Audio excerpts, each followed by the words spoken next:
Boss Marathi season 6 मध्ये तुमचं सर्वांचं स्वागत आहे आणि सर्वांना नमस्कार. तर बिग बॉसच्या घरामध्ये आज आहे कॅप्टन्सी टास्क आणि या टास्कमध्ये उमेदवार आहे दीपालीताई, अनुश्री, तन्वी, सागर आणि रेवा. तर हे 5 सदस्य आहे. आज तुम्हाला बघायला भेटणार आहे कोण होणार आहे बिग बॉसच्या घरामध्ये कॅप्टन. कारण हे 5 सदस्य 100% देऊन हा टास्क त्यांनी पूर्ण केलेला आहे आणि या टास्कमध्ये त्यांनी घाम गाळलेला आहे. कारण हे जे कॅप्टन्सी आहे ती खूपच महत्त्वाची आहे.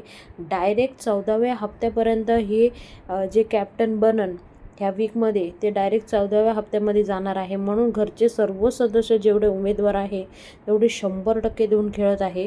तर इथे अनुश्री आणि राकेशमध्ये थोडी गरमागरमीसुद्धा झालेली होती. इथे अनुश्री म्हणत आहे की राकेश तू अनफेअर खेळतोय आणि अनुश्रीला तन्वीने धरून ठेवलेली. तर आज तुम्हाला बघायला भेटणार आहे बिग बॉसच्या घरामध्ये पुन्हा एकदा काटा ग्रुपमधूनच एक सदस्य झालेला आहे कॅप्टन. तिचं नाव आहे रेवा आणि रेवा खूप खुश झालेली आहे.